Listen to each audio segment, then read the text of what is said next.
And we're excited to be able to share with you all this evening the work that has been done and what we're getting ready to do. My name is Serlene Grant, and I will be your moderator this evening. My job is to keep everyone on schedule and keep us moving and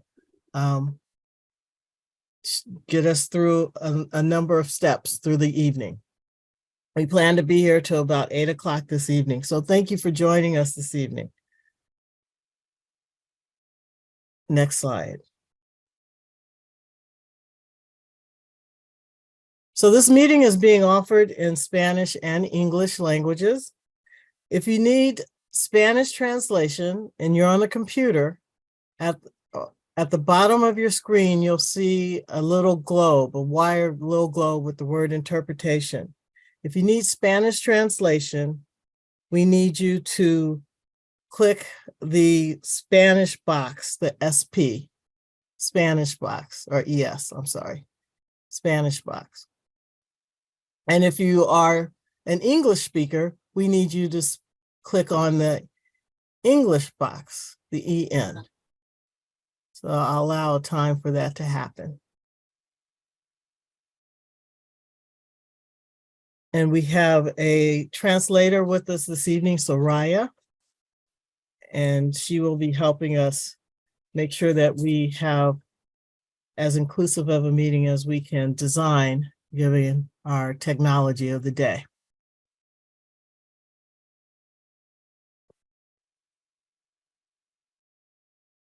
All right, I guess next slide. Thank you. If you would like to use closed captioning, again, at the bottom, there's a little button. Click the live transcription button located at the bottom and select show subtitles. And that will give you closed captioning to display in your Zoom window on a computer. Unfortunately, if you're on the phone, these tools are not available. But if you're on a computer, please do that. And if you check full transcript, you can see the transcript of what is being said on the side of your computer, on the side of your monitor.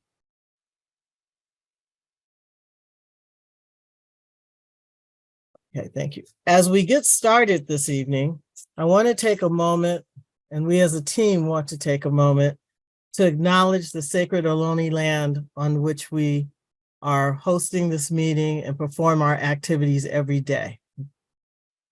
The unincorporated communities that are the focus of this environmental justice element are located in the unceded Walking Irgun territory of the Chochenyo-speaking Ohlone people. We acknowledge the land, the history, and the presence of the Ohlone people whose connection to this land still exists, who still live in our communities and to whom this land belongs. As part of our effort to prioritize equity, we look to our work to correct the harms of the past. We stand in solidarity with all Indigenous people and their right to self-determination and justice. We commit to working toward the healing of the generational trauma, theft, and disposition of Native people that Native peoples have faced and continue to face. Thank you. So tonight, this is our agenda for the evening. We will review the draft environmental policies to determine if they respond. Oh, well, okay, I'm sorry. We'll do the welcome. The purpose of the meeting is to review the draft DJ element policies to determine if they respond to the needs of the community. And we want to hear your feedback to inform the improvements to the draft before it goes to the Alameda County Board of Supervisors for adoption. So you've been working with us all along, and we want you to see where we've come.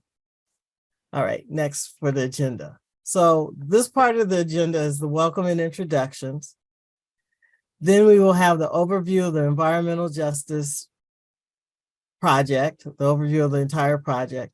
Then we will go through the goals, the policies, and the actions. And then we will have our next steps and door prizes. We're giving out some door prizes. So you have to be here to the end of the meeting in order to get the door, to be eligible for the door prize. And we'll be doing a random drawing to give away Walmart gift cards. Okay. So a little bit more about how to use Zoom in these kinds of teleconferencings. There is a mute and unmute button and a start and stop button. So if you're going to be busy in your home, we ask that you keep yourself muted, and we ask that you stay muted until we open up for comments or questions. And that way we will eliminate background noise. You can choose not to show your face or show your face by using the stop video button. We'd like to see you. It makes it easier to engage, but it's your choice. The chat function is to be used this evening to put in questions or comments. It's a button at the bottom of the screen. We'll have someone monitoring those chats in both English and Spanish, and we will keep a record of all your comments to consider for the final draft. And also there's a reaction button. That's kind of a novelty, a fun thing that Zoom has put there for us. So you can show your reaction. You can show your joy by showing a smile or hands or a thumbs up. You can show your reaction to a comment or a point that's being made anytime during the presentation.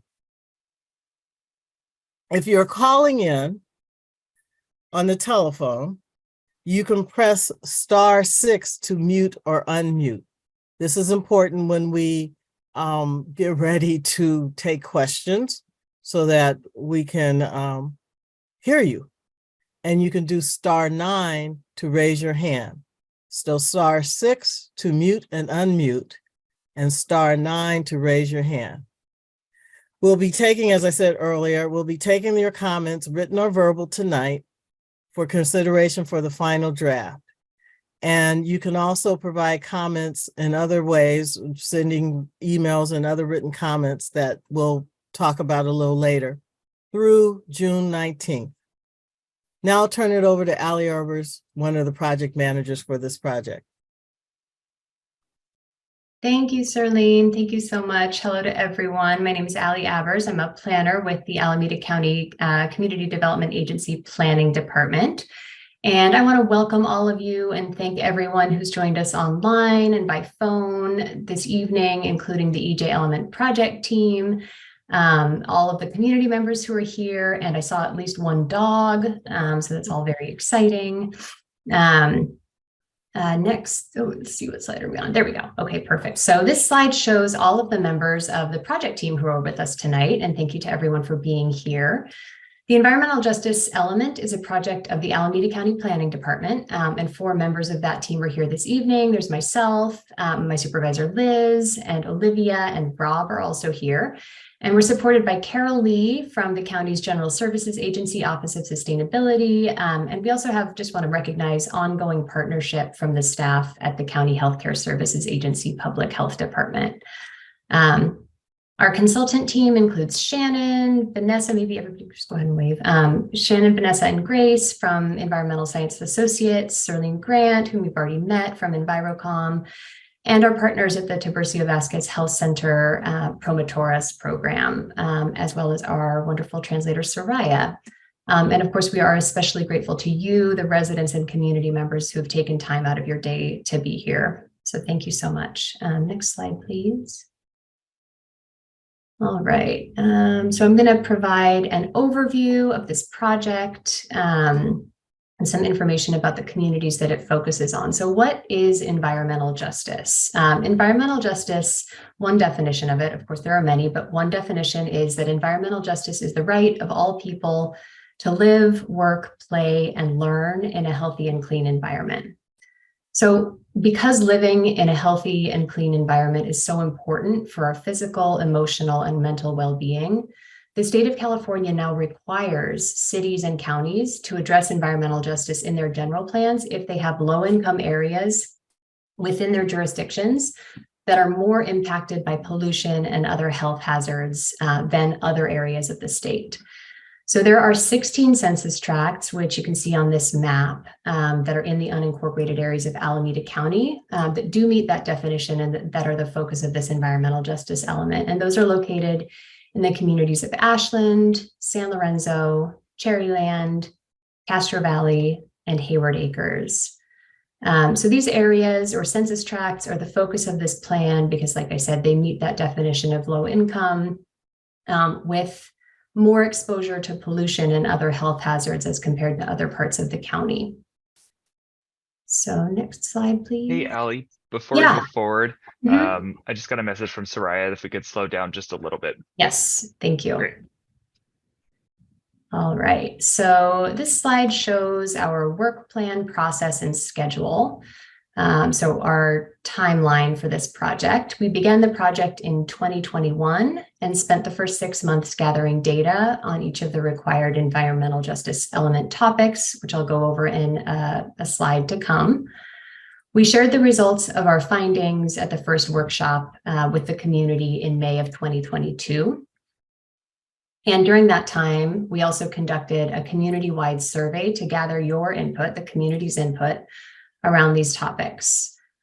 In our second workshop in August of 2022, we gathered community input for how to address community concerns, and that feedback was incorporated into the draft plan that we present to you tonight in the form of goals, policies, and actions. We look forward to receiving your feedback on those this evening. Throughout May and June, we will present this draft to the municipal advisory councils, the planning commission, the unincorporated services committee. And the comments that we receive during this public review process from those committees and from you this evening will be used to improve the draft, which we will then take back to these councils and committees before bringing a final document to the Board of Supervisors for adoption in the fall of this year. Next slide, please. And Soraya, thumbs up, is that okay, speed-wise? Okay. So this slide shows the way that the EJ element is organized. So it's organized into 5 chapters. There's an introduction, which provides an overview of the EJ element and the process. Chapter 2 describes the methodology or the way in which we identified the priority communities, and it provides a description of each community. Chapter 3 provides data about the existing public health and socioeconomic conditions in the priority communities. Chapter 4,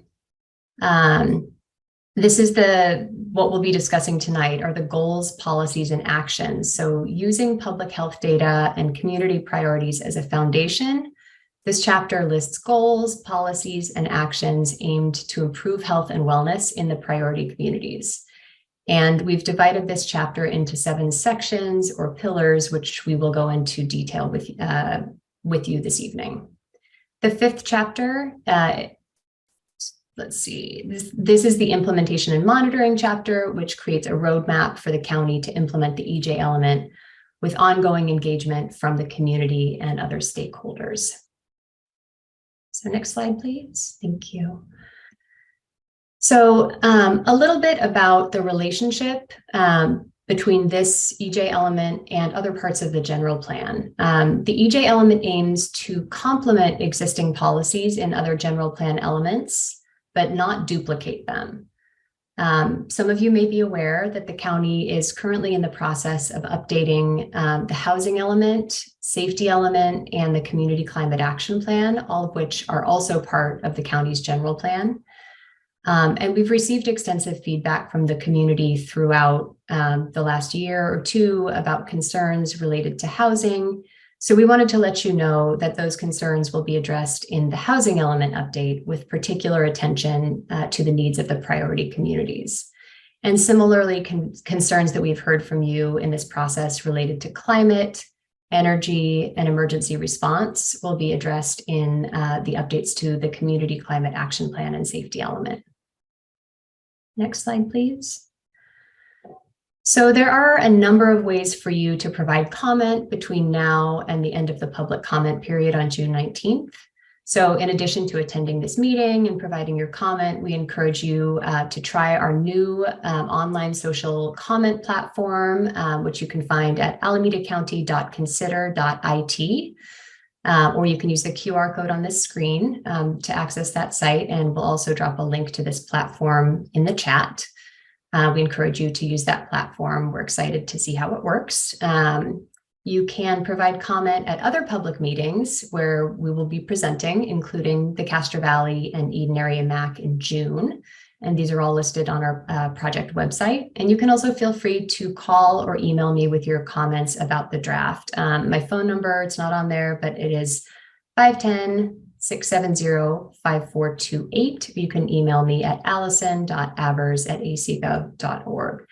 And just to note that the full draft of this element is available online or in hard copy at the Planning Department, the Castro Valley Library, the San Lorenzo Library, the Cherryland Community Center, and the Tiburcio Vasquez Health Center. Next slide, please.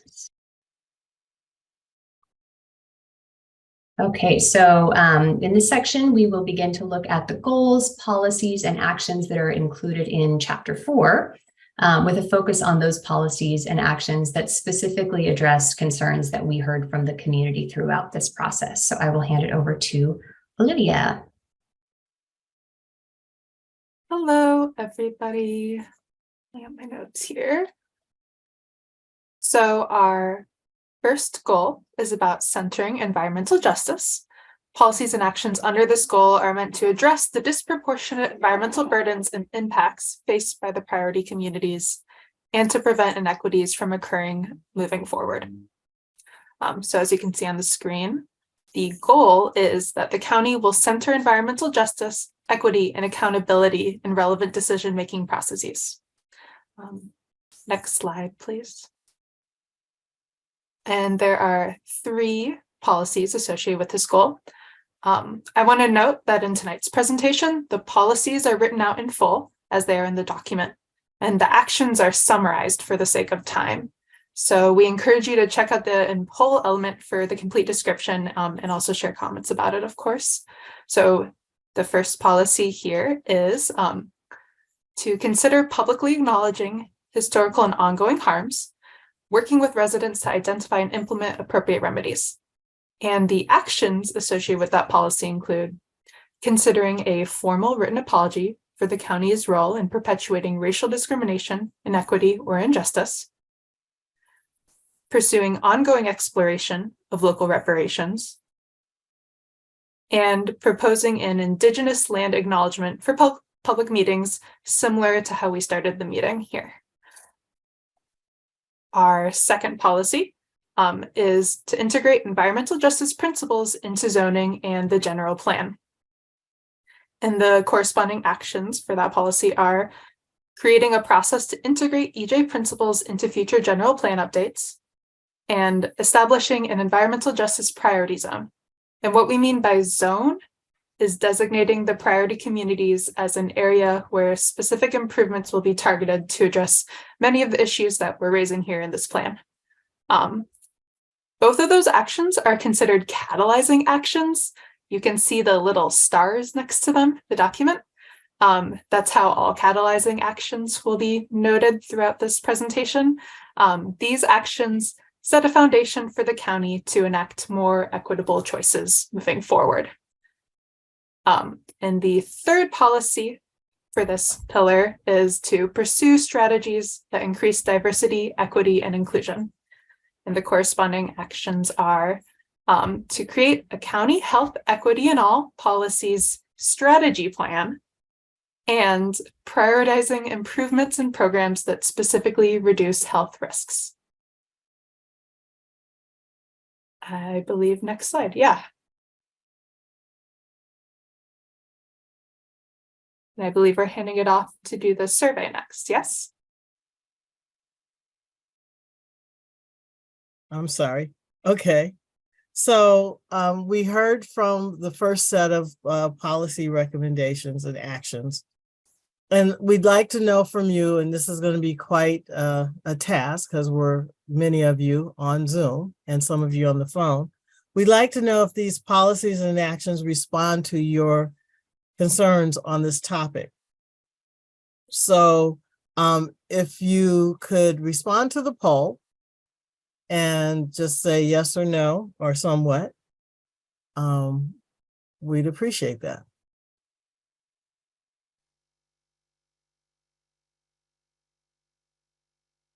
We'll give a few minutes. It's going back and forth. It's kind of interesting to watch.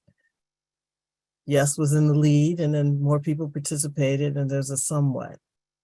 So it looks like we're 50-50 between, or more or less 50-50 between yes and somewhat. Let's end the poll, Stephen. So it looks like we're about 50-50. And for someone who said somewhat, could you just in this moment very briefly unmute yourself and tell us why? I would like you to raise your hand so I can acknowledge you, but would someone like to tell us why? Just somewhat, what might be missing? What else would you like to see?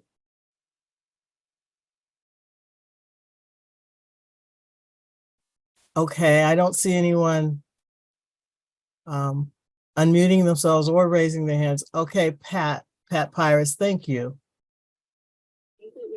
I'll give you something to start with. Okay, I responded somewhat because the devil's in the details. And the implementation will be up to the Board of Supervisors and the various county agency heads and staffs to really do what they say rather than just putting words on paper and creating, doorstops. okay, thank you. So your somewhat is kind of based on the reality of this. Golly gosh. Going all the way through. All right. Thank you for sharing that. And if anyone else has comments, they can put them in the chat, or again, you can write them down and send them to us, or call Ali and leave a message on her phone. We do want to hear from you. We don't want to stop you from participating. We have plenty more actions and items to review this evening, so we'll keep going. Up next, I think, is Ali. Yes? Yes, I'm back. All right, so this next topic is the topic of pollution and air quality. And this topic is important because diseases like asthma, birth defects, cancer, heart disease, and others can be linked to pollution in the environment. Certain areas of the unincorporated county experience more pollution than others. Next slide, please. So here's some of what we heard from the community during our outreach process. So the first bullet is that many children have asthma, get sick easily, and have difficulty breathing. We heard that there's trash, needles, and human waste on the street. We heard concerns about truck pollution, and in particular, a concern about trucks being allowed on Highway 580, and concern about loud noise from the train. So next slide, please. So the goal associated with pollution and air quality here is that the county will ensure equitable distribution of environmental benefits and burdens so that the priority communities are not disproportionately impacted by poor air quality or other environmental hazards. Next slide, please. So we've divided this section into three main categories. Those are urban greening and nature-based solutions, protecting sensitive receptors, and providing education on pollution and, and public health impacts. Thank you. All right. Perfect. So under the urban greening section, the first policy is to invest in maintenance, expansion, and protection of urban forests and green infrastructure, including street trees, bioswales, urban agriculture sites, and other nature-based solutions. And you'll notice that star there. That's another one of those catalyzing actions that Olivia mentioned. And this is an urban greening master plan. Another action under this policy is to consider development of a tree protection ordinance for private property. Next slide, please. So under the subtopic of protecting sensitive receptors, the policy is establish protections that limit sensitive receptors' exposure to air pollution. And the action under this section is the creation of an air pollution exposure zone ordinance. So next slide. So under the topic of education on pollution and public health impacts, there are two policies that we wanted to discuss this evening. The first is distribute educational and preventative information regarding asthma and pollution-related illnesses to residents and businesses. And some of the actions under this are implementation of the Asthma Start program, technical assistance. Oh, sorry, these are two separate ones. Implementation of the Asthma Start program, and then separately, assistance to help businesses reduce air pollution. And then the second policy here says to support prevention and cleanup of litter and illegal dumping. And actions here are partnerships and solutions to prevent and clean up litter and illegal dumping, including supporting the ongoing work of the Alameda County Illegal Dumping Task Force. Next slide. And this brings us to, actually, we'll go back. This brings us to another poll. So Serlene, let's lead us off on this poll. Okay. So again, I want to reiterate what was said in the beginning. They're not listing everything word by word because a lot of the actions are quite there are quite a few. So in listening to this section on pollution and air quality, again, do these policies and actions respond to your concerns regarding pollution and air quality? And if we could have you weigh in on that, yes, no, or somewhat. Give a few minutes.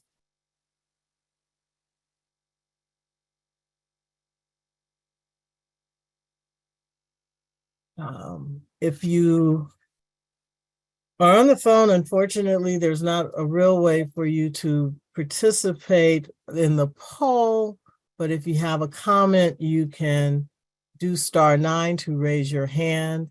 And if you're here in the room, you can also raise your hand to make a comment, and we'll close this poll where it looks like we got kind of close. Almost 50% say we have it, 45%.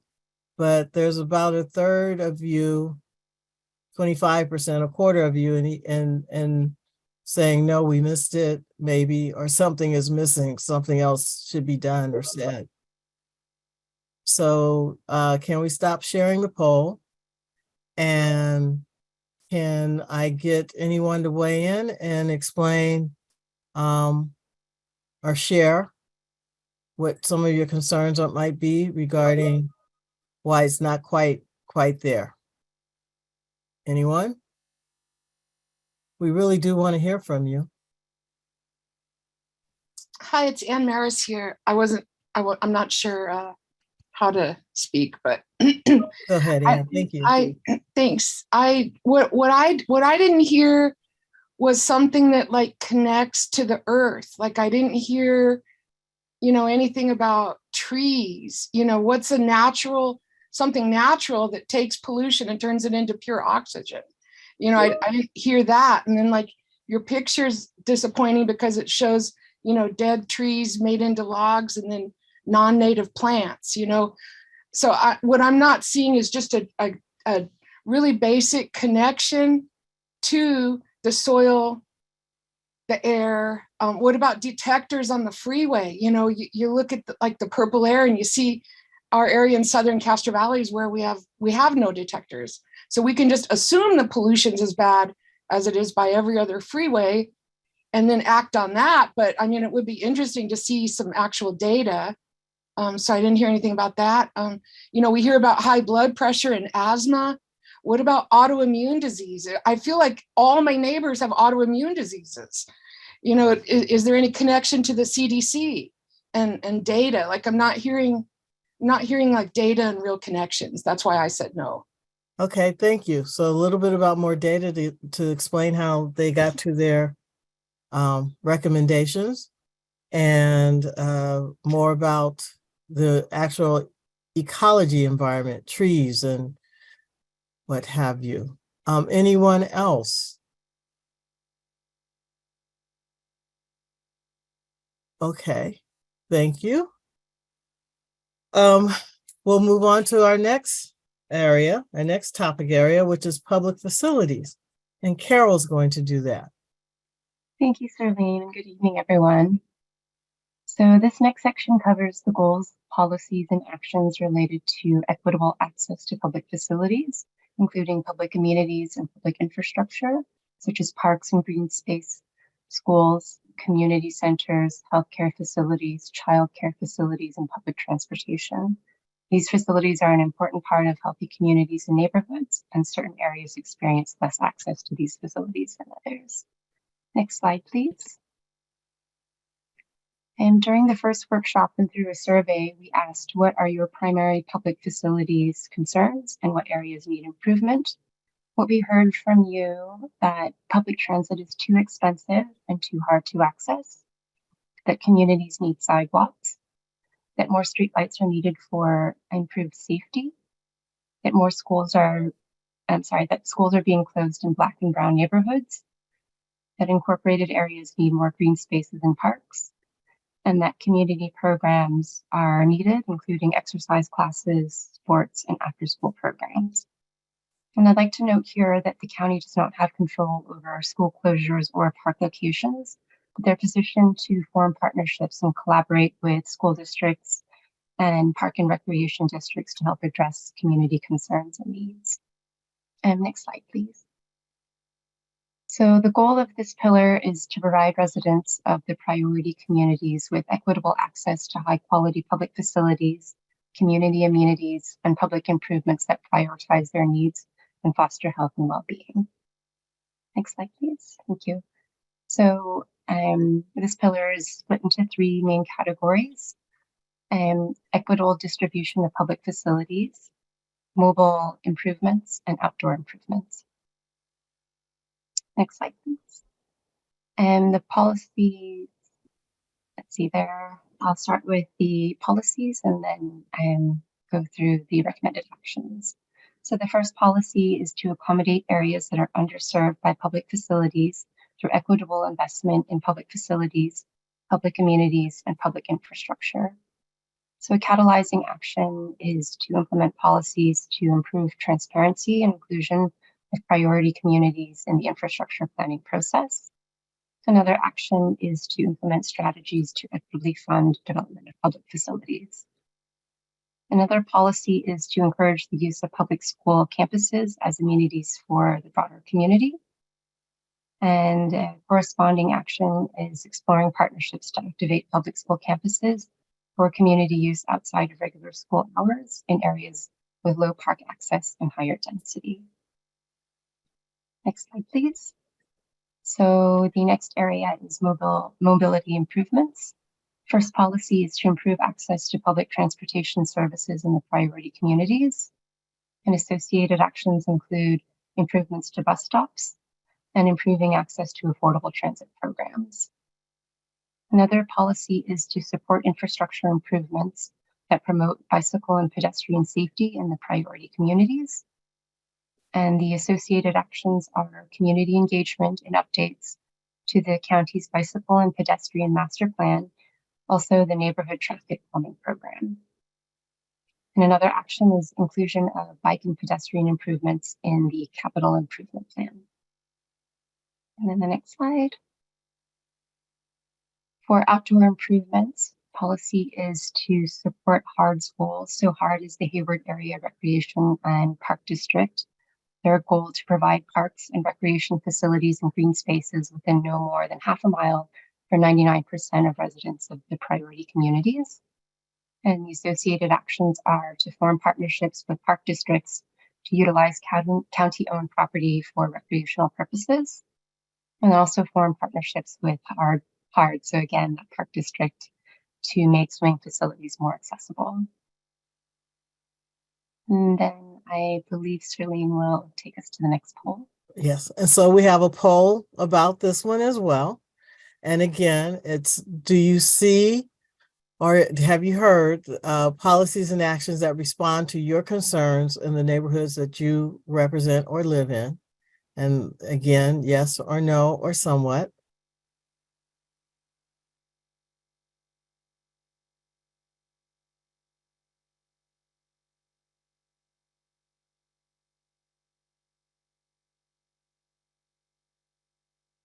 And as we see this poll, we only have a few of you who have participated.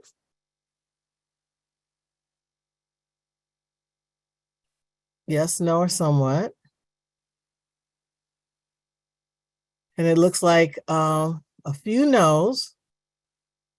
And again, kind of split. And we kind of got it, we kind of didn't, we were missing something. Someone who has responded that there needs to be a little bit more or that we missed it. What more would you like to see?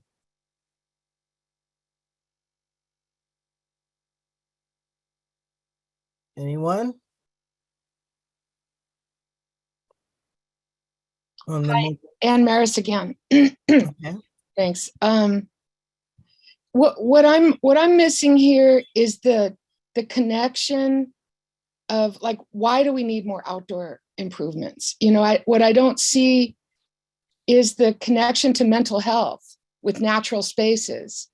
It doesn't really benefit people sitting on a you know, necessarily a area that isn't natural, you know. So what I'm not seeing is that we recognize what we have here in this priority population area, that we're on Ohlone territory. We have an Ohlone site, CA-ALA-566, right in the middle. We have other Ohlone sites. We have 2 creek confluences. We actually have natural creeks where kids could come up and be in open space and see what it's like to touch a rock or see a wild bird or deer doing something. So that's that's the kind of outdoor space improvement I would like to see, is more of a focus on natural spaces, or on even engineered natural spaces, like I think it's the Miyawaki forest, where you have some variety, so it attracts you know, an ecosystem.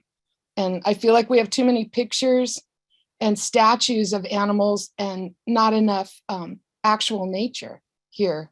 Okay, so you want to see us celebrate through this plan more of our environment, our actual environment that surrounds us, the natural environment. Yeah, natural environment, you know, bubbling water, birds tweeting, trees blowing in the wind, you know. Okay, thank you. I see that Paulina has her hand up, and then there are a couple of chat comments I want to raise into the Zoom room. Paulina, would you like to share, please? Unmute yourself. Muy buenas tardes, mi nombre es Paulina. Vivo en el área de Cherryland.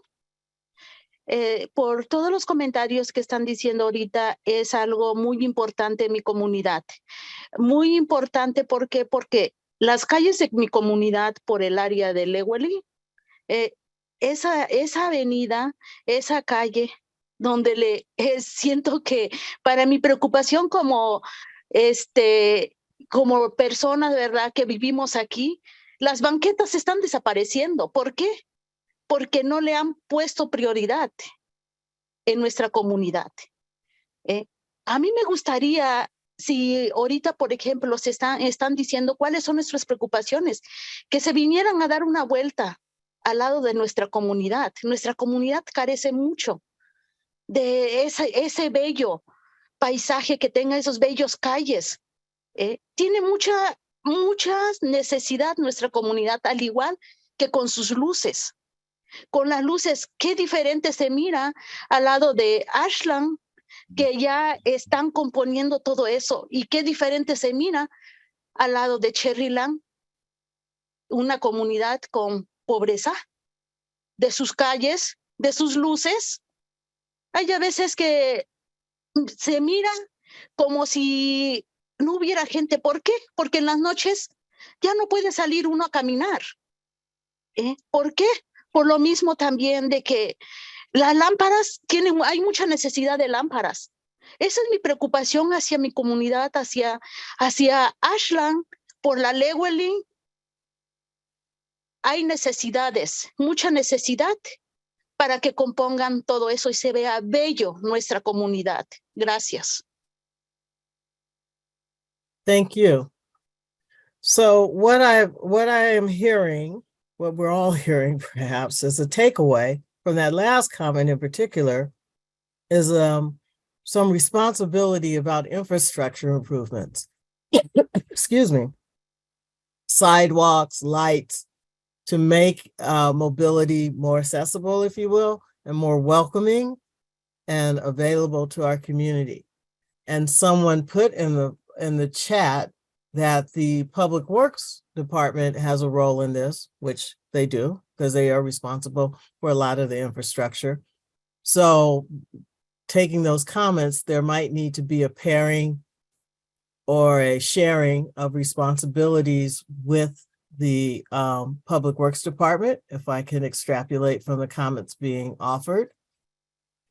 Also, in an earlier chat from the previous conversation, I didn't see it at the time, someone offered that we were using consider, like permissive language, consider doing this, and that it should be much stronger. And that might go back to an earlier comment also of language that ensures some of this will get done, that the Board of Supervisors are behind it. How do we make sure that it's more than considered, that it should be much stronger, was the comment. So we've heard so far about housing and climate action, air pollution, air quality, and public facilities. It's been quite a bit. You've sat with it. Are there any other comments, not, just in general from all that you've heard so far?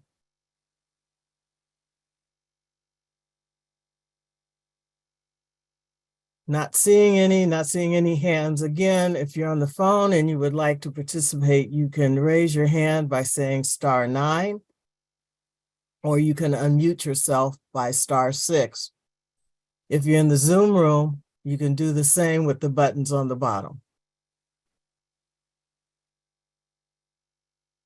All right, well, not seeing anyone. Yes. I do have just a brief response to something that I saw in the chat with regard to catalyzing actions. Like, what does that mean? Mm-hmm. So I just wanted to make sure that, when you see that star next to an action, what that indicates is that that's an action that we have identified as a key action that, if implemented, could help to drive forward implementation of other actions and other structural changes in this plan and throughout the priority communities. So that's what that catalyzing action means. Okay, thank you. And thank you for the question. All right, we're about halfway through with the policies, and we just want to give everyone a moment to kind of stretch. Go get a drink of water. So we're gonna give ourselves a 3-minute. We'll make it a 4-minute stretch. We'll come back together at 6:50.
Okay, we'll come back together now. And Olivia is going to come back and give us another set of recommendations and actions under Yes. safe and sanitary homes. I believe that's correct. Yep. Yeah, okay. Welcome back, everybody. So just like Sirlene said, our next pillar is safe and sanitary homes. The subject area is so important because housing location, quality, affordability, and stability have or can have a lot of health implications. In general, lower income residents are more likely to live in structures that could contain lead paint or other hazards, and can generally have a more difficult time maintaining their homes as like safe, healthy places to live. Next slide. So at our previous workshops and through the survey, when we asked you all about your primary housing concerns and what you wanted to see improved, this is what we heard. That rent, mortgage, and housing costs are too high, that there are living conditions in need of improvement, that there is a growing population of unhoused neighbors in need of resources, and that there are concerns about gentrification and displacement. Next slide. So with all of that in mind, the goal of this pillar is to create livable neighborhoods within the priority communities and ensure that all residents have access to safe and sanitary housing. Thank you. So there are two whole policies in this section. We are aware that they do not cover the full scope of what we've heard from everyone regarding housing. More of these policies will have a home in our housing element, which is another part of the general plan we're updating this year. We do expect to have a public draft later in July, fingers crossed. So just realize like we're not intentionally ignoring feedback, just has a different place. So the policies that currently live here in the draft DJ element are 4.1, that the county will uplift the unique and compounded housing challenges faced by residents in any future updates to the general plan and housing element. And the corresponding action is in any future updates to the county's housing element, which we update every 8 years with the rest of the Bay Area. We will uplift the needs of residents through policies and programs that expand housing affordability and accessibility, combat gentrification, protect renters, increase amenities in high-density areas, and address other key concerns identified through ongoing community engagement. Next slide. The second policy in this area is to promote user-friendly reporting processes for code violations and public maintenance issues to facilitate clean and safe public and private property. And the corresponding actions are to have customer service improvements to streamline public reporting processes for zoning code violations and an online code enforcement complaint form. That is the whole of what we have written right now. So I believe we kick it to the survey and then into some discussion. Yes, can we hold the survey for one moment, Stephen? There's a bit of a clarifying question. So Olivia, the question is, what does upliftment mean? That is a good thing you hinted or got in at there, Pat. That policy, and I guess I can be corrected by other members of the team, we were trying to acknowledge the feedback we heard in this document, while also realizing that like we don't have the final programs written because those will live in a document that's currently being written right now. So we're not there yet is I guess what I have to say. I don't know if somebody else wants to add or correct more. So I'll ask an additional question because you were talking about the housing policies and the housing element.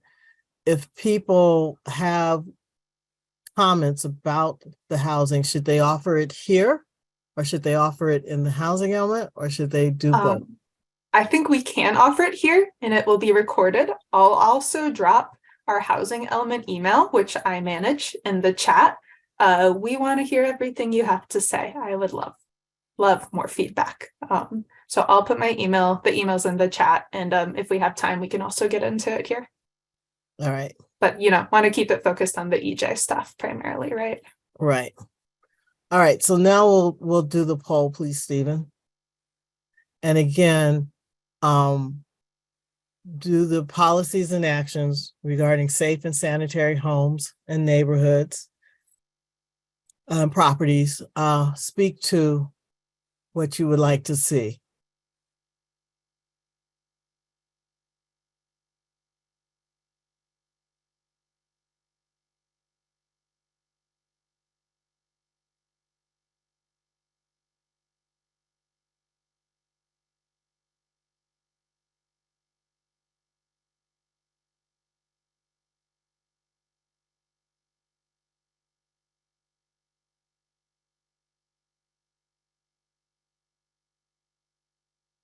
Give a few more minutes. Another few more seconds. So seemingly it's trending to show that there's still some work to do to kind of pinpoint it. Most people are saying somewhat. About 60% of you, 2/3 of you are participating out of about 17 people, which is about half the group that's on the screen. So would anyone like to weigh in on what else you would like to see? And I will call out also in the chat that Pat Pires has offered that access to doesn't mean that actually people will get to live there. It's not a guarantee. So I hear the need for more force, more guarantee, more surety, more assurances throughout this, through all the plans. Hi, it's Ann Maris again. I want to raise my hand and I should know where the button is to do that, but I'm not seeing it for some reason. But anyway, thank you. So as far as housing, you know, we have what I'm not seeing here is, again, the connection between the environment and housing. So for example, in my neighborhood, we have a situation where about 90 trees, including old growth and native trees, are being killed. The top 10 feet of topsoil removed in an Ohlone site to put in 72 apartments. And I don't understand how we can destroy the environment in an environmental justice neighborhood to build housing. Like, there has to be some connection between the environment and housing, where housing is built where it doesn't destroy pristine soil. This is soil where it's like 0, 0, 0, no contaminants. And yet down on East 14th, we're trying to decontaminate soil. So why go to an area where it's already pristine and dig it out, get rid of it, and pave over it? So as far as housing, we need a connection between improving the environment along with housing. How does the environment connect to housing? Like, I don't see the connection here. And I can say, as a low-income homeowner, the county definitely needs to step it up, because I don't get any partnership on fixing my house or on like participating in public art or anything in my neighborhood. So we definitely need a lot. And I think that's why a lot of people have trouble participating, because we're like so far the other direction. So I really appreciate that that this is on the board at least. Thanks. Thank you, Ann. So I'm hearing something about trade-offs too there, like not only location, but trade-offs between built environment and natural environment. I see a hand from Dave Thompson. Dave? Hi, good evening. This is Dave Thompson. I'm co-director of My Eden Voice, representing the urban unincorporated area of Alameda County. Definitely appreciate that code enforcement is in the EJ policy. I think we would like to see a more proactive code enforcement policy where there's actually mandated inspection of properties every certain period to be determined, rather than reactive. We know that tenants that we talk to often are afraid to report violations because they're worried that their rent will go up in retaliation. So I think a more proactive process would ensure healthier homes. Thank you. Thank you. So some way of making sure you can be heard without being threatened. Mr. Julio Contreras, sorry. Yeah, hello, how's it going? Thank you for hosting this, by the way. My name is Julio Contreras with My Eden Voice, community organizer. And on this point on safe and sanitary homes, you know, we want to make sure, as Dave mentioned, that the code enforcement pilot inspection program is able to be alleviate tenants' fears of retaliation, and just making it more accessible for folks to do it. Another point I want to really highlight is directly addressing the unincorporated children's risk to lead exposure. I feel like this definitely falls short of that. The stats of Ashland and Cherryland and San Lorenzo show that neighborhoods have or are at least the top 15% of lead risk statewide. So in all of California, top 15. And so we want to make sure that there's proper actions that are done for this. The county needs a targeted community engagement approach to specific vulnerable neighborhoods on testing housing for lead hazards and testing children for lead poisoning. And we really want to see this integrated with the county's lead racial equity impact report. So really making sure that there's this racial equity around this as well. Thank you. Thank you. So some overlaps and intersections of programs, topics, and care, including lead, the lead abatement program. And I see a reaction supporting that. Anyone else? Again, there's lots of little tiles. So if I'm not calling on you, it's because I'm not seeing you and I need you to help me. So unmute yourself. If you're on the phone, hit *6. If you're here, hit the little toggle, the microphone at the bottom of your screen. Any other comments to what we've heard so far about safe and sanitary homes and properties?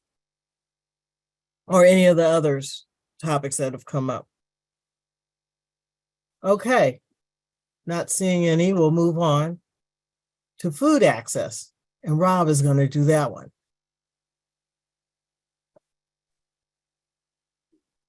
Hola, no supe levantar la mano, pero ¿puedo hablar? Okay, we have a person requesting the ability to speak. Okay. Bye.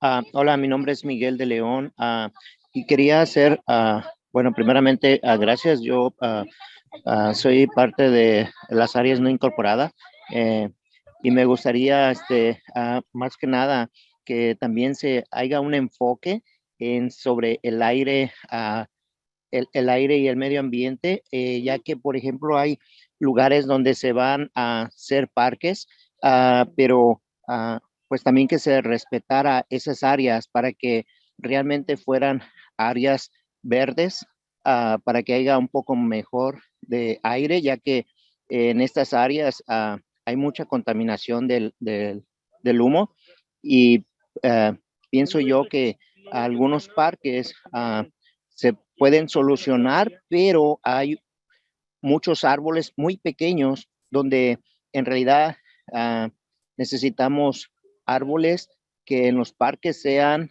apropiados para que haya aire y que se aproveche realmente el terreno para que sea un lugar donde haya un poco más de beneficio del aire puro. Y asimismo serviría para ayudar a la contaminación. Gracias.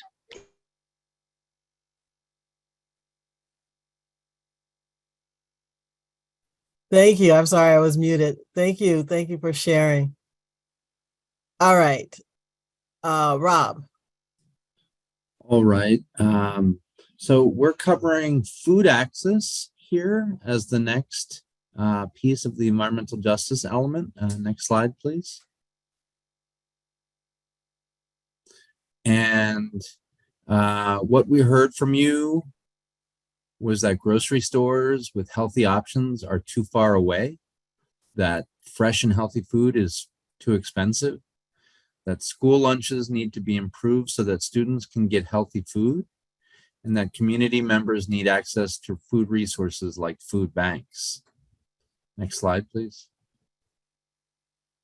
So the goal here is that the priority communities will support a thriving local food economy where all residents have reliable access to affordable, healthy, and culturally appropriate food. Next slide, please. And so we have a series of policies and actions here on food access. The first one is to actively encourage the development of and facilitate access to healthy food retail outlets like grocery stores, healthy corner stores, and farmers markets. And the actions associated with that include implementation of the Healthy Retail Program and a Healthy Store Conversion Mini Grant Program. In addition to that, other policies include promote, incentivize, and remove barriers to urban agriculture. That's the growing of food in and around cities. Creation food and agricultural products in and around cities. And the key action related to that one is the creation of urban agriculture incentive zones as permitted under Assembly Bill 551. I'm going to give it another 10 seconds so folks can read the remainder of that slide if they're Spanish speakers.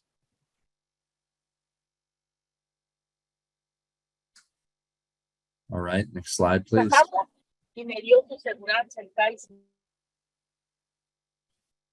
And then additional policies and actions related to food access include pursuing partnerships to increase healthy food access for priority community youth. The actions associated with that policy include partnerships to optimize school-based emergency food distribution partnerships to expand youth agricultural opportunities at local public schools, and partnerships to support and enhance school garden curricula. Another policy subsequently is to promote a thriving local food economy. 2 actions are associated with that policy, and they are multilingual educational materials for the county's micro entrepreneurial home kitchen operation program, and permanent and pop-up incubator spaces for small businesses with a special emphasis on food businesses. I'm going to give it another 10 or so seconds for others to read the remainder of the slide.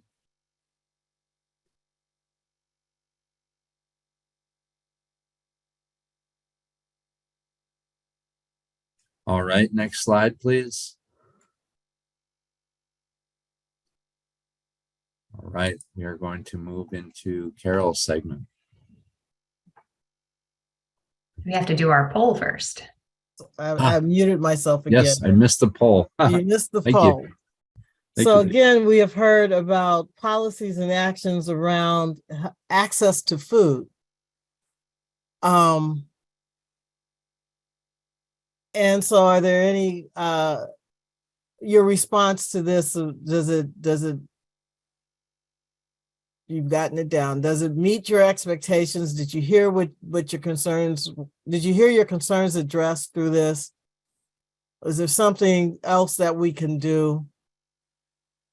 Was it, if it's somewhat, what else could we do? If it's no, what would you like to see?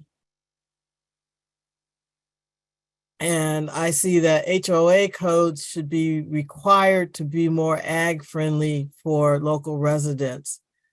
Pat, would you like to expound on that while we're letting people do the poll? Okay, well, specifically the San Lorenzo Village Homes Association doesn't like corn stalks where they can be seen, as one example. Okay, so local.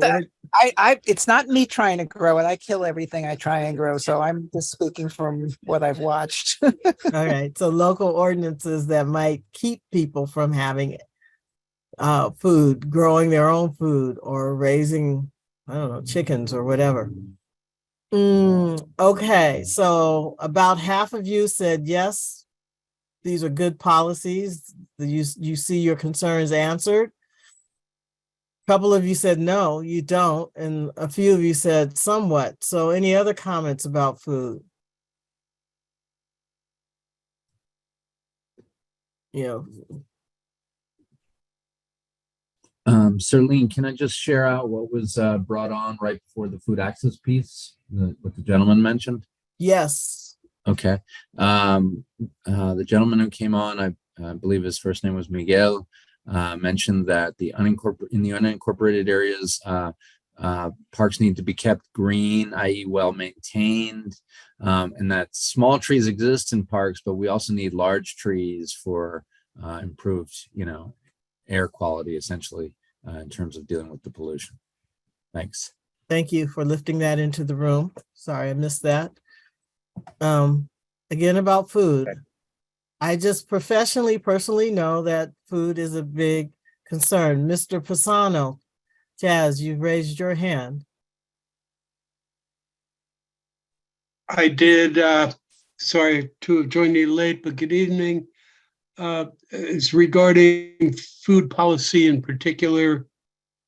I know that, as an example, if you go down Hathaway Avenue from Hacienda to A Street, particularly on a weekend, there are pop-up food vendors, unlicensed, of course, probably a half dozen of them.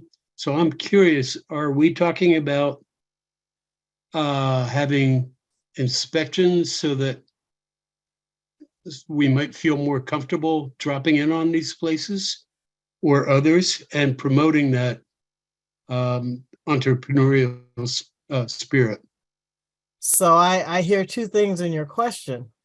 Maybe you're offering to our team, to this product, to allow for entrepreneurial enterprise, it was redundant, but to allow for small business, small owners or entrepreneurial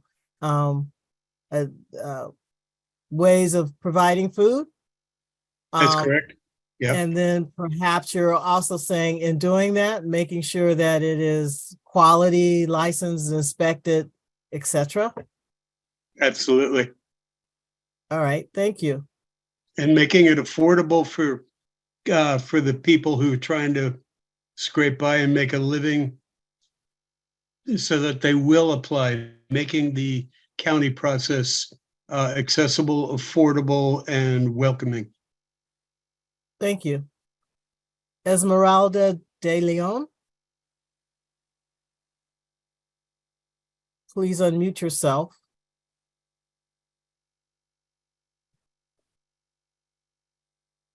Hit the button at the bottom, or if you're on the phone, hit *6. Perdón, soy Miguel. Lo que pasa es que no podía, sí, de mi hija, lo que pasa es que no podía ponerle para la interpretación. Ahí me disculpan. Referente a lo de alimenticio, pienso yo que el departamento escolar, hay un gran error muy grande, ya que en ese caso yo pienso que sería bueno incrementar comida casera a las escuelas, que haya fondos para apoyar a los padres, a involucrarlos a la escuela como trabajadores voluntarios para hacer comida para los estudiantes, ya que los estudiantes hemos escuchado que no les gusta la comida, y eso es muy importante, ya que dependen de un buen alimento para poder aprender y estar bien en forma.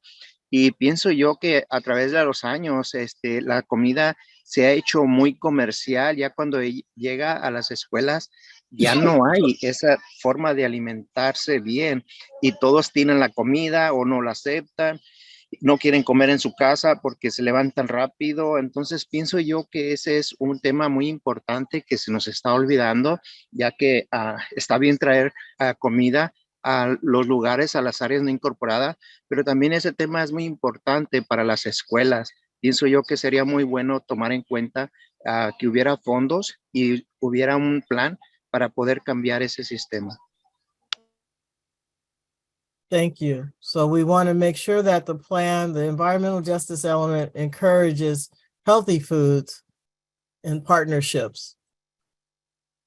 Julio Contreras, followed by Matt Turner. Julio? Yeah, thank you. I wanted to echo Miguel's point and just also share that it's been really great. I've been able to go to Reach a few times, and they have like a food program there where kids are able to cook and then eat the food, and just connecting the food production, I think would be really great and neat.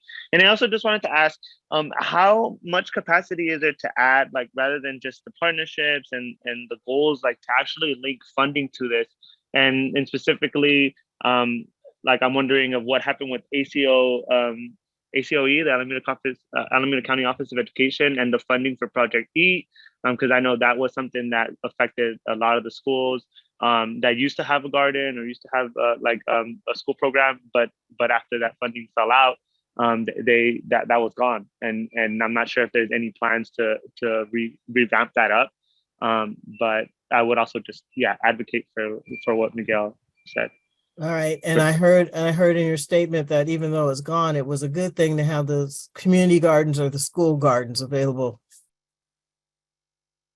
Matt Turner. Charlene, can I make a quick comment on what you said? So something that I learned through this process, learned a lot through this process. One thing I learned is that ACOE, and you may know this already, Julio, ACOE is not a county agency. So They are separate from the county. So the county, this is one of those circumstances where the county does not have direct control. But we do have opportunities for partnership. Can you explain ACOA? Alameda County Office of Education. Running the schools. I don't think they run the schools, yeah, they don't run the schools, but they are separate. Yeah, separate entirely from the county, although there are interconnections. And I think it's those interconnections that we need to mine for, for potential improvements. Can I add two things real quick to that, Ellie? Simply that, and Serlene, simply that Alameda County Office of Education, essentially what you're discussing is curricular and programmatic partnerships that provide youth educational opportunities for leadership, life skills, and civic involvement and development.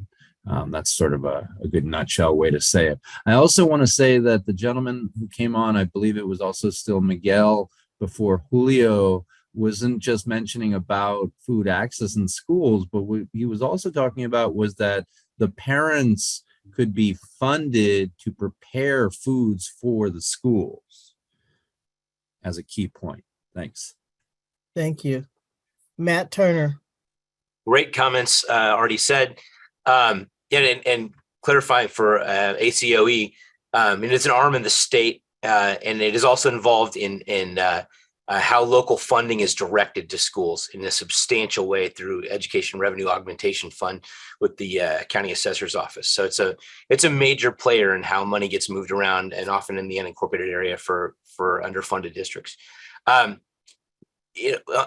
food and food businesses, not throwing shade on anybody here, but man, having friends who have tried to start food businesses or restaurants in the unincorporated area, you could not design a more hostile system than we have currently. It is, incredibly burdensome to the point of bankrupting small business people trying to make startups. I've heard that it's estimated to be triple the cost of what it is to try and set up a business in a food business in San Francisco, of all places. And it's one of the reasons why the city of Berkeley has its own independent, health department, so that it's able to avoid Alameda County's just draconian and labyrinthine, processes for starting a business. So figuring out a way to handle that would go a long way to enabling local folks to, provide for their own food security and alleviate food desert type areas. So Matt, I'm going to call on you because I know you and your professional expertise. You've called out the problem. So as we move this EJ document forward, and as we move the plan forward, if you have any suggestions on how to turn that around, and I would ask on behalf of everyone that you would offer that as a comment to the document. Yeah, be glad to. I mean, there are other models to follow. We don't have to reinvent the wheel or anything. There are nearby jurisdictions doing a much more streamlined, efficient, and friendly job. Thank you. And I want to call attention to Ali put a reminder in the chat that you can also provide comments to us throughout this process through the link that's in the chat, or so that we can also capture more of your responses and more of your ideas. It's through Considerate.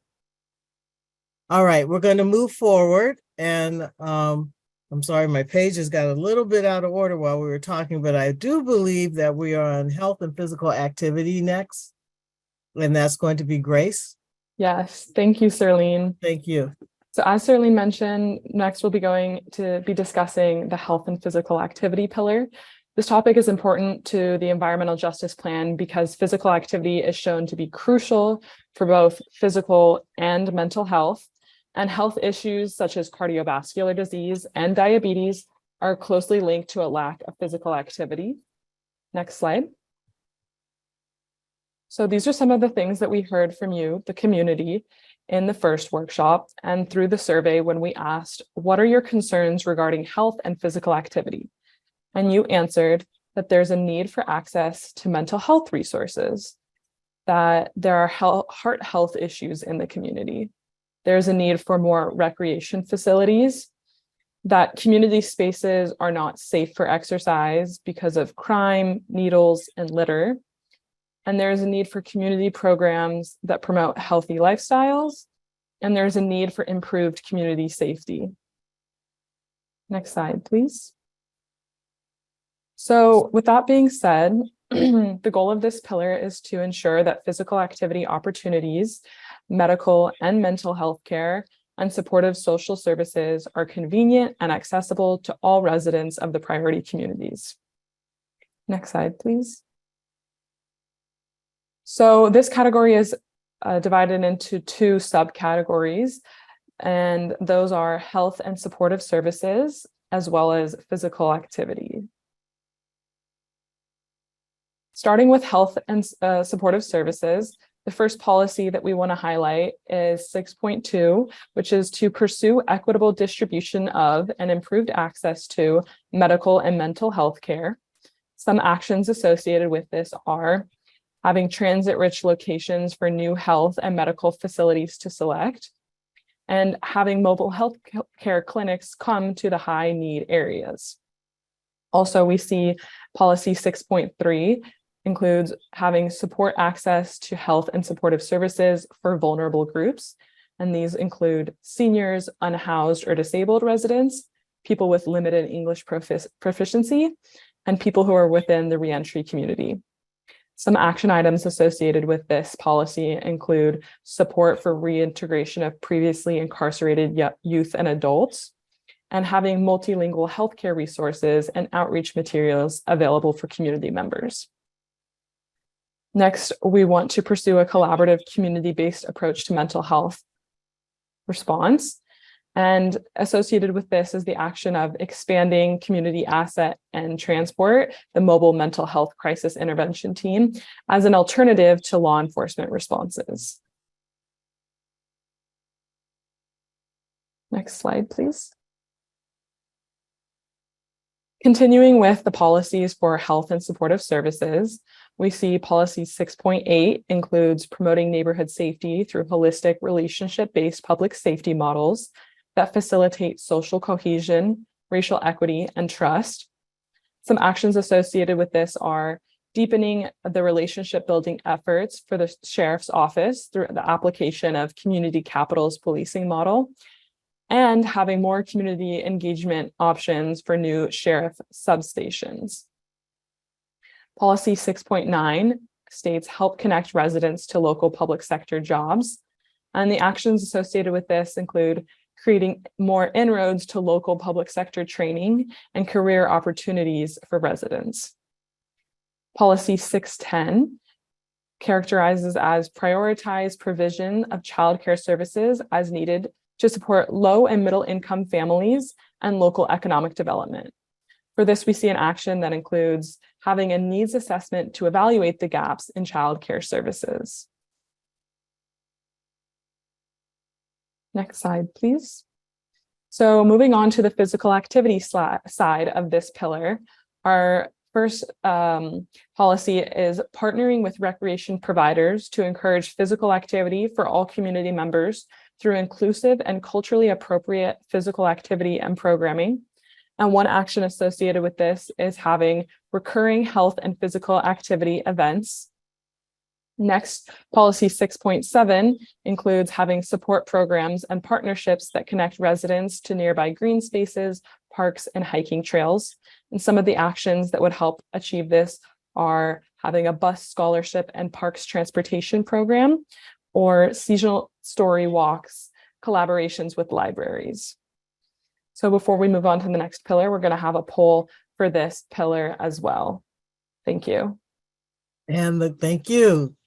And the questions are the same. Did we come close? Did we hit it? Did you see what you wanted to hear? Did you see or hear what you wanted to see and hear regarding health and physical activity?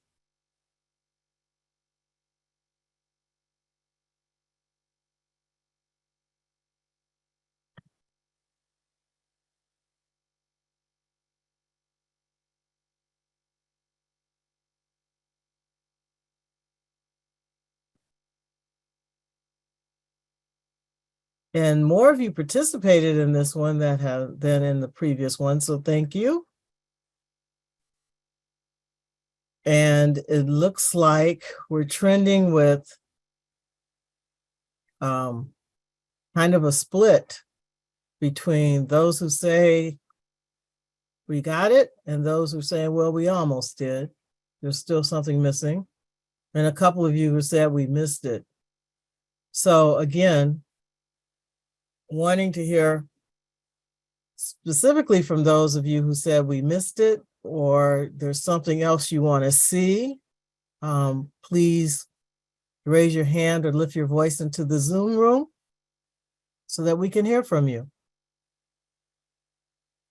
And again, I can't see all the tiles, so I need you to elevate yourself. Hi, it's Ann Maris. I hope I'm Thank not. you, Ann. Go ahead. So again, I mean, there's a lot of good stuff in here about the increased mental health care and awareness, but what we're ignoring once again is the connection between the natural environment and mental health.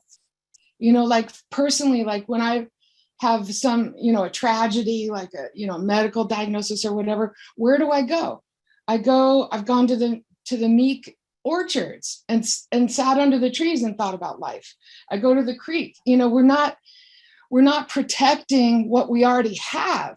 So we don't need to just bus people away, but protect what we have. We have really special areas here that have been fenced off for decades by Caltrans, and the county and HARD need to open it up to the public. And we need to not cut all the trees down and let people in there. Thank you. I'm muted. Thank you, Ann. Okay, so again, taking in the value of some of the open space and the natural spaces that surround us. Mr. Pisano.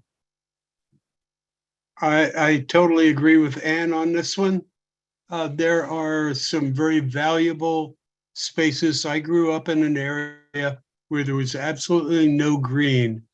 If you're walking on East 14th, let's say between Reach up to Bayfair, there is a park and a new development coming in, but there's basically nothing but heat, smog, and pollution, and concrete. The same can be said for Grove Way. The same can be said for so many areas, and yet there are little possibilities of pocket parks that could be opened up. And to me, I cannot describe how important it is to have even a smallest area for people who can't jump on a bus, who can't drive away, to simply have a place to go. So I'm fully for. So this particular category has generated a lot of responses, and we want to hear from you. So I'm going to ask you to be quick and to the point so we can hear from everyone. Next is Rick Hatcher.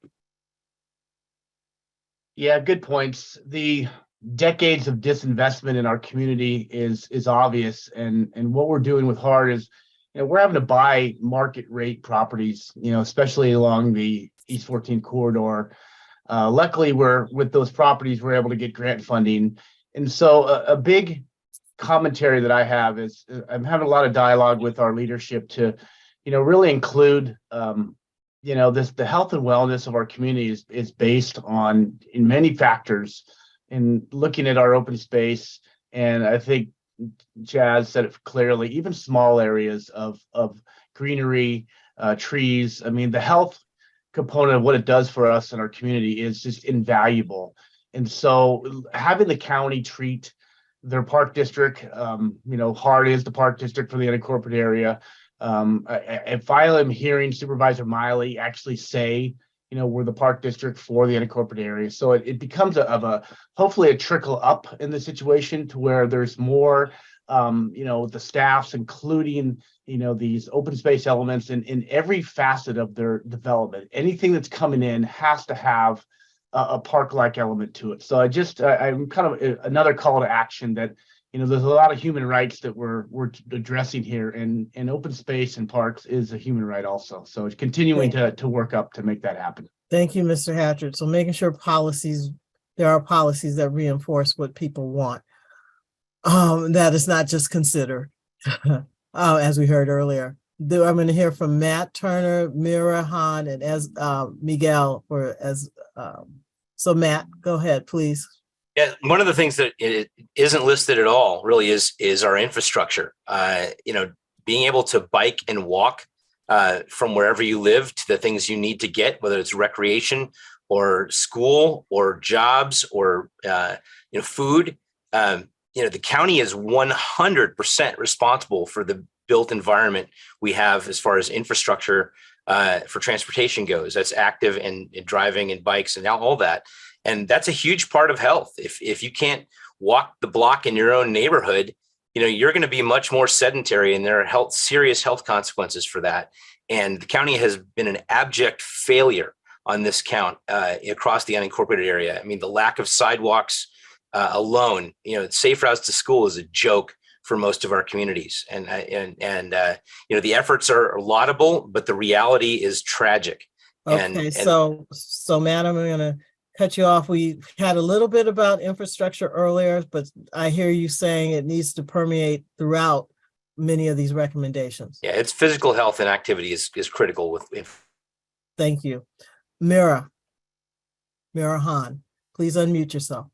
Yes, good afternoon, everyone. So my name is Mira Han, and I work for the city of Hayward. But the comment, and I should say that I'm here representing my colleague, Eric Pearson, who is in charge of the environmental justice chapter for the general plan. So I'm just representing you because he couldn't attend the meeting. But the comment I want to make and the question I want to make is more as a member of the community, an Oakland resident. And thank you so much for all these efforts. I have two questions. So first of all, I would like to know about the specific partnerships that the county is engaging with local, state and federal agencies in programs to ensure that there are the fiscal resources, in terms of like for housing, mental health, public transportation, everything we're talking about today to make this goodwill happen and become a reality, right? And another thing that I would like to highlight as a mother is that, of course, mental health, we have to approach it from an accessibility viewpoint as well.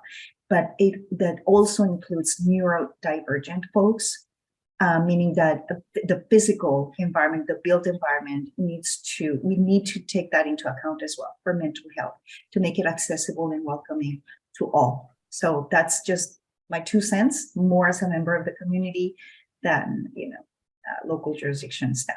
Thank you very much. So in the plan, we should be sure to call out specific partnerships, and in looking at the equity indicators and applications, make sure that we look at the neurodivergent population as well.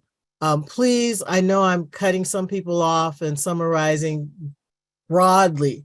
So please make sure that your comments are submitted to the county and that you follow up. We have until June 19th to gather more comments. Miguel on his daughter's phone. Please unmute yourself. Muchas gracias.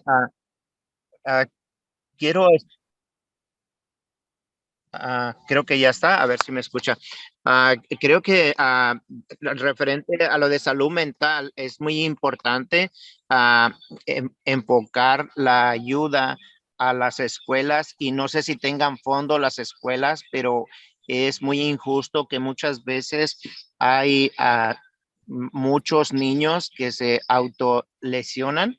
Y aparte de eso, hay muchos niños que pretenden quitarse la vida o lo mencionan mucho, y no haya suficiente personal, ya que a veces hay una psicóloga para una escuela completa o 2 escuelas, y consejeros hay muy pocos. Yo pienso que es necesario incrementar más apoyo en ese caso, porque si no hay fondos suficientes, tendríamos que hacer hincapié a eso, ya que son nuestros jóvenes.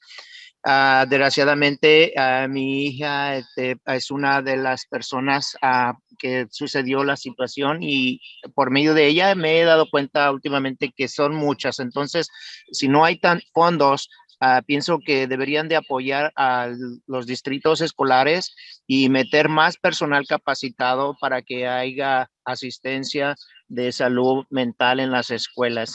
Y también referente a lo de fondos, sí me gustaría que hubiera fondos para que hubiera alguna alberca, ya que aquí en Iceland había espacios como para parques y sí me hubiera gustado que se hubiera organizado para hacer una alberca para los niños con discapacidades especiales, ya que pues es muy necesario para ellos una forma de que se relajen y también un espacio para la comunidad. Pero bueno, estoy pidiendo mucho, a lo mejor me estoy yendo muy arriba. Y en cuestión de el problema de ambiental, en cuestión de ejercicio, yo pienso que debería de Bridge Island Center volver a hacer los eventos, aunque sea una vez, otra vez al año, de correr en los eventos que tiene anual. Y también el departamento del sheriff, pienso yo que debería de tomar en cuenta a todos los niños ciclistas. Muchas veces andan grupitos de ciclistas de niños en los sábado o domingo y es muy peligroso porque se atraviesan en las calles cuando andan muchos. Pienso yo que sería instruirlos y que participaran para que el sheriff los cuide de vez en cuando. Un evento así de todos los ciclistas sería muy bueno y al mismo tiempo ahí les daría instrucciones para que cuando vayan a la escuela tengan precauciones todos esos muchachitos que muchas veces no hay el señalamiento adecuado en las calles. Gracias, disculpen tanto tiempo. Thank you. Thank you. All right, everyone. We have about 20 more minutes to be together. We have one more pillar to go through, and then we have some next steps to review with you all. And so Vanessa is going to take us through the civic engagement. Yes, thank you, Serlene. So I'll be taking us through the last pillar, civic engagement. This topic is important because solutions for addressing environmental justice issues requires community involvement, collaboration, and empowerment. It really requires listening to you and showing you that you're heard by the community's actions. Next slide. This is what we heard from you in the first workshop and through the survey. When asked, what are your main concerns regarding civic engagement? So I'm just going to list them off. Community voices are not prioritized in decision making. The unincorporated areas are left out of conversations. Meetings need to be better advertised and made more accessible. Information needs to be given in multiple languages. Accommodations need to be made for seniors so that they can participate. And you also asked the county to invest in reliable transcription services for public meetings. Next slide. The goal of this pillar is to ensure that Alameda County adopts a fair and inclusive approach to civic engagement. The county will actively encourage and help enable residents from priority communities to take part in public decision-making processes that directly affect their health and well-being. Next slide. So I'll highlight some of the policies in this pillar. Policy 7.1 states that the county will explore the establishment of centralized structures that enhance local government and civic engagement in the unincorporated communities. So this can be done by exploring organizational changes. For example, having a centralized office of unincorporated services. Another action under this policy is to create an unincorporated youth commission. Also incorporating priority community representation on the Eden Area MAC and the Castro Valley MAC. And finally, developing a pool of priority community members for participation in the Alameda County Citizens Academy Alameda County Citizens Academy, and other county boards and commissions. The second policy would be for the county to invest in tools and resources that encourage community participation in county-led civic engagement processes. An action calls for a permanent cadre of outreach workers or contracted community-based organizations that county agencies can engage with to support equity-focused outreach efforts. Another action is to create a communications and engagement officer position in the county development agency to further support community engagement in the priority communities. The last action calls for the use of digital community engagement tools to increase engagement opportunities. Next slide, thank you. The first policy on this slide, policy 7.3, ensures that all county-led public meetings are accessible and inclusive to enable and encourage residents to participate. A way to achieve this is to introduce a public meeting accessibility standard that focuses on language equity and ADA accessibility. The last policy we'll mention today is policy 7.6, which is the county will increase transparency and public participation in the planning and implementation of capital improvements. An action under this is conducting workshops for public works agency projects in order to gather feedback. Another action calls for the Public Works Agency to publish implementation timelines, project updates, staff contact information, and other resources to facilitate ongoing community engagement in their capital improvement program. So now we'll move on to our last poll question. So I'll give it back to Shirley. Yes, okay, our last poll for the evening, same question. Have we captured your concerns on this topic, what you would like to see happen with civic engagement, with the carrying out of these recommendations and actions?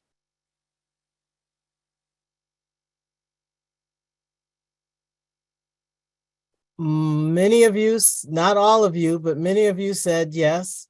And some of you are saying somewhat, and a few of you are saying no. So we only have a few minutes. So I want to hear from one or two of you who think that we should do something differently, or what else would you like to see?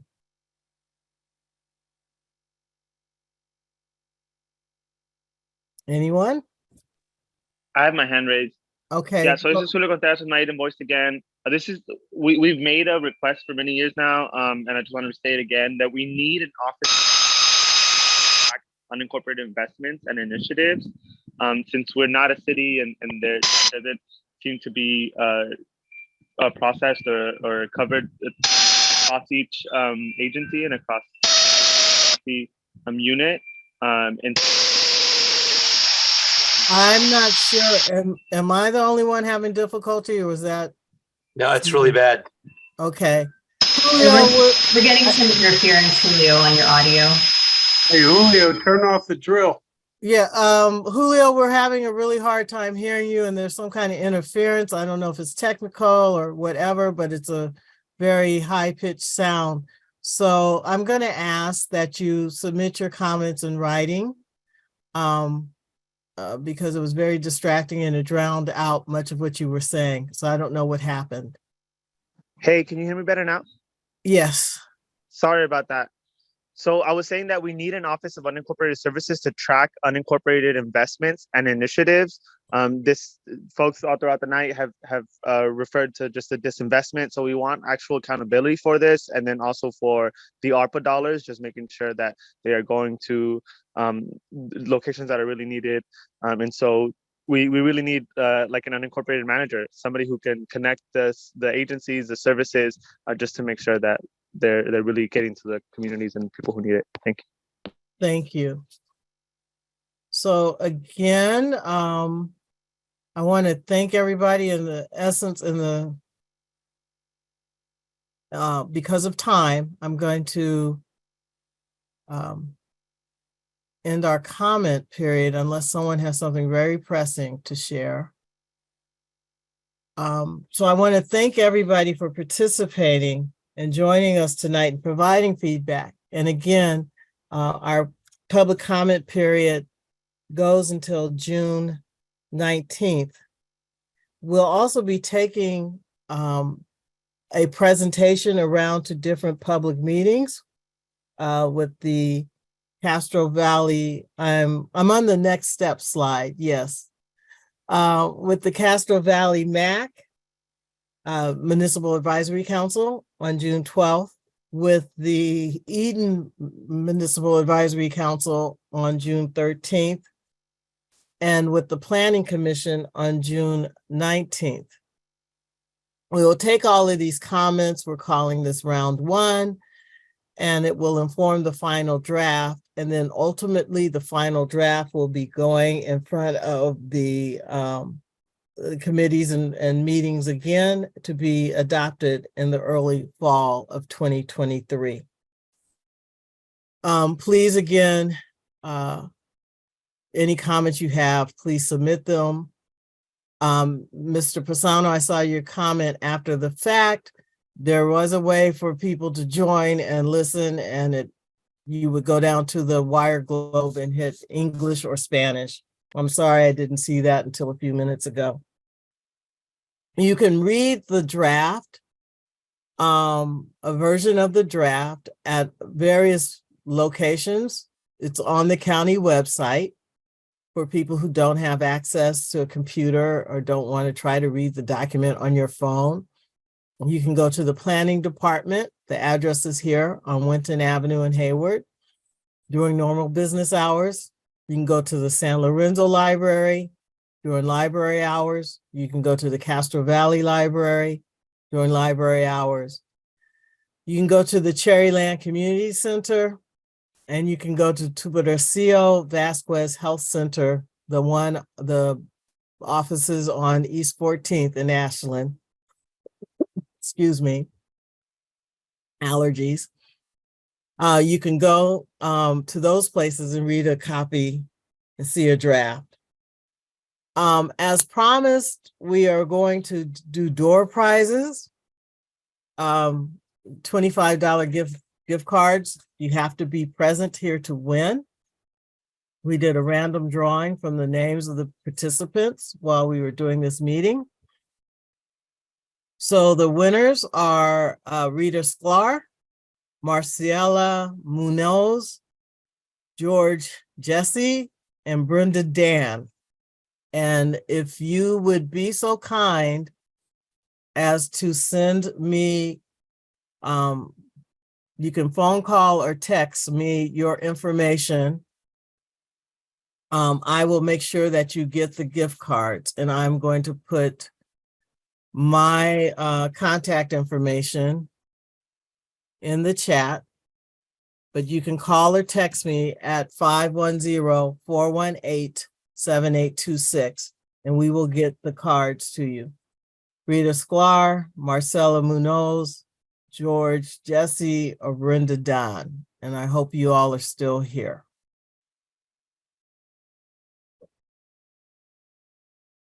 Yes, and it's also in the chat, 510-418-7826. And you can call me or send me your email to so that I can make sure that you get the gift card. And with that, we're going to round out our meeting. I want to thank you all for coming.